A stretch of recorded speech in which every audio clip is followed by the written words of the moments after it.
Welcome to my channel simply recipes. আসসালামু আলাইকুম। কেমন আছেন সবাই? আশা করি সবাই ভালো আছেন। আমিও ভালো আছি আল্লাহর রহমতে আর আপনাদের অশেষ দোয়ায়। আজ আরেকটা নতুন রেসিপি নিয়ে আপনাদের সামনে হাজির হয়েছি। আশা করি রেসিপিটি আপনাদের কাছে খুবই ভালো লাগবে। অনেক সময় আমাদের ঘরে হঠাৎ করে মেহমান চলে আসেন আর আমরা সেই সময় খুবই বেশি ইতস্তত বোধ করি মেহমানকে কী দিয়ে আপ্যায়ন করব বা কী দিয়ে মিষ্টি মুখ করাবো। এই রেসিপিটা ট্রাই করতে পারেন, শুধু মেহমান কেন নিজের জন্য ট্রাই করুন। আমি এখানে একটা প্যান নিয়ে নিয়েছি আর প্যানে দিয়ে দিয়েছি 1/2 লিটারের মতন দুধ।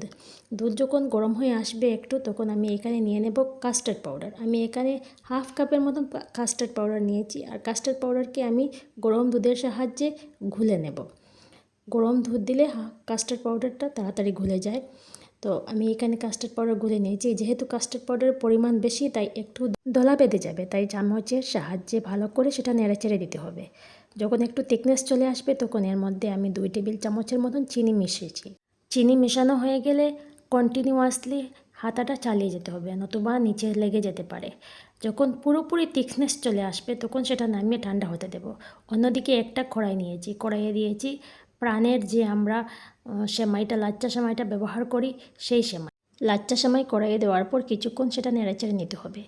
এরপরে এর মধ্যে আমি মেশাবো বাটার। আমি এখানে 2 চা চামচের মতন বাটার নিয়েছি। বাটার যদি না থাকে ঘি দিতে পারেন, কিন্তু ঘি অথবা বাটার দুইটার মধ্যে যে কোনো একটা দিতেই হবে, স্কিপ করলে চলবে না। তো বাটার দেওয়ার পরে আরও কিছুক্ষণ সেটা নেড়েচেড়ে নেব। যখন কালারটা একটু ব্রাউনিশ হয়ে আসবে, তখন এর মধ্যে আমি আমুলের যে মিঠাই মেড কনডেন্সড মিল্কটা থাকে সেটা মেশাবো।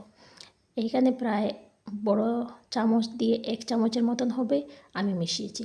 তারপর একটা কেকের মোল্ড নিয়ে নেব। কেকের মোল্ডে অর্ধেকটা সেমাই নিয়ে ভালো করে সেট করে নেব হাতের সাহায্যে। এইভাবে চেপে চেপে সেট করে নিতে হবে। যখন সেট হয়ে যাবে, তখন আমি এর মধ্যে যে লিকুইডটা তৈরি করেছিলাম কাস্টার্ড দিয়ে, সেটা উপর থেকে দিয়ে দেব। এখানে কাস্টার্ডের লিকুইড অর্ধেক আমি দিয়েছি, বাকিটুকু পরবর্তীতে ইউজ করব। তো দেখতে পাচ্ছেন কিভাবে আমি লিকুইডটা দিয়ে সেট করে নিয়েছি।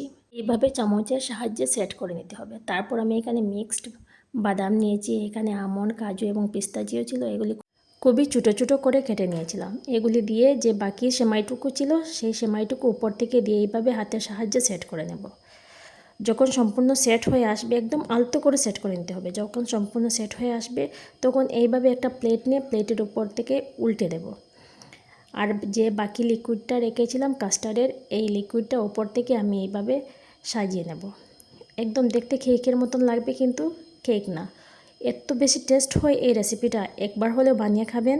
আর উপর থেকে গার্নিশ করে নিলাম কিছু চেরি আর বাদামের টুকরো দিয়ে। আজকে যখন এই রেসিপিটা বানিয়েছি, আমাদের ঘরে সবাই খেয়ে খুবই সন্তুষ্ট হয়েছে। আর ওদের সন্তুষ্টি দেখে আমার এই কাজটা সফল হয়ে গেছে। এটা আমার সিগনেচার রেসিপিও বলতে পারো। কে কোথা থেকে এই ভিডিওটি দেখছো অবশ্যই কমেন্ট করে জানাবে। আর ভিডিওটি কেমন লাগছে সেটাও কিন্তু বলতে ভুলো না। ভালো লাগলে লাইক ও শেয়ার করে দিও, আরও মানুষকে জানার সুযোগ করে দিও। এদিকে তো নববর্ষ চলে এসেছে। নববর্ষের দিনে এইরকম একটা ডেজার্ট হলে মন্দ খেয়ে, বন্ধু মহলে যদি তারিফ করিয়ে নিতে চান, এইরকম ডেজার্ট বানিয়ে বন্ধুদের খাওয়ান, আত্মীয় পরিজনদের খাওয়ান, ঘরের মানুষদেরকে খাওয়ান, তখন দেখবেন সবাই আপনার তারিফে পঞ্চমুখ। এখন আমার এই ডেজার্টটা কাটার পালা। কেটে দেখাচ্ছি আপনাদেরকে কীরকম লাগে দেখতে। এত সুন্দর দেখতে, যেরকম সুন্দর না, খেতেও কিন্তু অসাধারণ হয়েছিল। বিশ্বাস না হয় আজই বানিয়ে ফেলুন। একদম সামান্য উপকরণ দিয়ে খুবই কম সময়ে বানানো যায়। তো আজকের জন্য এখানেই, আবার কথা হবে নতুন কোনো এক রেসিপিতে। ভালো থাকবেন, সুস্থ থাকবেন। আল্লাহ হাফিজ। আর যারা এখনও সাবস্ক্রাইব করোনি, অবশ্যই সাবস্ক্রাইব করে নিও।